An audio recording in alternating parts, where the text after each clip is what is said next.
Okay, we are looking at some balancing poses. The first pose is tree. So tree is a real famous one. You often see, yoga people coming into this position.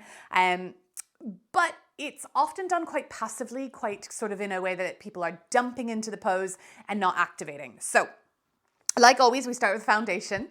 So we're gonna start balancing on our left foot, okay? So I want you to look at your left foot, spread the toes nice and wide, plug the toes down. Then have that activation, so pulling the ball of the foot and the heel of the foot towards each other. Remember what I said about architecture? If we lock out our joints, okay, if we lock them out, then often as soon as there's a whisper of a breeze, okay, that architecture isn't very strong. Where if we have a little bit of bend, okay, a little bit of give, we're going to be able to react to it. So when people come into tree, you don't want to be locking out that joint completely. You want to have a little bit of give, a little bit of bend to support that. Now, if you're someone who doesn't naturally lock out your joints, you'll probably have that anyways. With balancing stuff, guys, if you need a wall, feel free to stand by a wall. I just want us understanding the foundations before we start to really challenge ourselves. So coming back to that left foot, spread the toes, pull the ball of the foot and the heel of the foot towards each other. Now start to feel that lift through the front of the shin, the knee, and think about pressing your thigh back into your hamstring, okay? So thighs really engaged. Then what you're gonna do is come onto the ball of your right foot. Now, what I want you to do is start to turn the knee out to the side, okay? And as you turn the knee out to the side, feel how much you can turn your pelvis on your left femur bone, okay? So you can turn quite a lot here. And this is what happens when people start to come into tree. So they bring that foot up, they open the knee, and then they start to come into a tree that's on an angle. Where actually, we want to keep ourselves tracking forwards. So come on back to the ball of the foot. Now, take the knee maybe 45 degrees. Then I want you to start to torque your femur bone of your left leg out to the left, okay? You're gonna feel your booty switch on, and then just start to take the knee out further. So the right knee's going out, but you're torquing your left femur bone. You're gonna feel activation. That's the hips opening, and your butt's gonna have to really switch on. Your butt is so important with balance, and often the butt's not switched on, so we need the booty engaged. So let's switch and do the other side. So bringing that right foot down, spread the toes, pull the ball of the foot and the heel of the foot towards each other. Start to feel that lift, press the thigh back into the hamstring, make sure you're not locking out the joint. And then start to take that left knee out to the side. Just kind of feel how much you can turn on that femur bone, okay? Lots of range of motion here. Come back to center, start to torque the femur out, and then at the same time send the knee out. So you've got this dual action, okay? Butt is gonna switch on.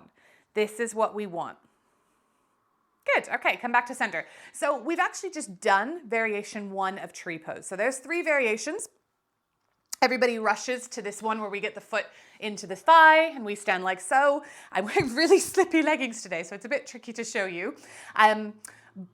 But that's not the be all and end all of tree pose. And it doesn't matter if you get there or not, especially if balance is tricky for you. So coming back onto the left foot, spread the toes, pull the ball of the foot and the heel of the foot towards each other. Start to lift, lift, lift, lift, lift. Push the thigh back into the hamstring. Start to torque that leg out to the side as you take your right knee out. Good. Now, before we start to lift the foot, I want you to have that slight magnetization of the hip and the rib towards each other. And then if you want, hands can stay on the hips or hands to heart center. From here, just lift the toe off the mat and place your foot into the side of your leg. Now, instead of just placing your foot there, I want you to also press your leg into the foot. So you're pushing your foot into the leg, pressing the leg into the foot. Balance off, grab your wall. Okay, so option to hands here, hands on the hips, or hold the wall. And then just start to switch on the butt. Okay, you're pushing the knee out, but you're also torquing that femur bone out to the other side. Good, just hold this. Feel how much the butt has to switch on. If you feel confident here, you might take the arms out to the sides, or you might take the hands up to the sky, okay? And if you want, play around with it, okay? See what happens if you do start to lose your balance, okay? Is your knee locked and do you stumble, or can you start to maneuver? Good, come back to center, bring that foot down. We'll go straight to the other side. So engaging that foot, pulling the ball of the foot and the heel of the foot towards each other, toe on the mat. Torque the femur bone out as you send that knee wide. bring the hip and the rib slightly towards each other, hands either to the hips or to heart center, and then just start to slide the toes just off the floor, okay? So maybe your toes are even still touching the side of the foot. Press the leg into the foot into the leg, squeeze your butt, opening up those hips. Good. Either staying here, maybe taking the arms out to the side, maybe taking them up to the sky. Starting to feel into that balance. Notice if you're locking out that knee joint. Feel free to move around, sway in the wind. Okay, this is really good. You're developing this idea that actually I can move. I don't have to stay totally static and still. I can bring some organic movement into my pose. Good, bringing the foot back down. Nice, okay, so that is option one, okay? Toes can stay on the floor or foot can come slightly off the mat.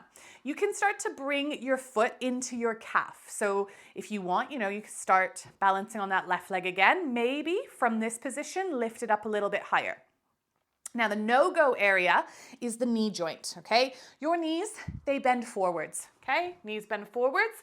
They don't bend out to the side. So if I am slamming my foot every time I practice, once in a while, like your knees are strong, okay? This is really not gonna do anything to my knee. But if every time I practice, I'm constantly putting this pressure on my knee to go a direction it doesn't wanna go, it's not nice for the joint. The great thing about this is there's a little shelf. This is why people love going here in tree. The shelf is not for our foot, okay? We don't wanna cheat. If you are working that foot into your thigh, okay, you have to push your leg and your foot together really strongly. I wouldn't recommend wearing really slippy tights like myself or getting a pedicure because it will become harder. But it is a lot of strength in the hip flexors, which when you're a beginner, hip flexors are weak and hip flexors are tight, which means that getting that foot all the way up there and then keeping the strength to keep it in place is tricky. So my recommendations, start with the toe on the floor, maybe the toes just off the mat or foot in that calf muscle. If you do want to fancy taking it a bit higher, go for it, but start by getting your balance in those first 3 positions, right? That's your tree pose, Vrikshasana.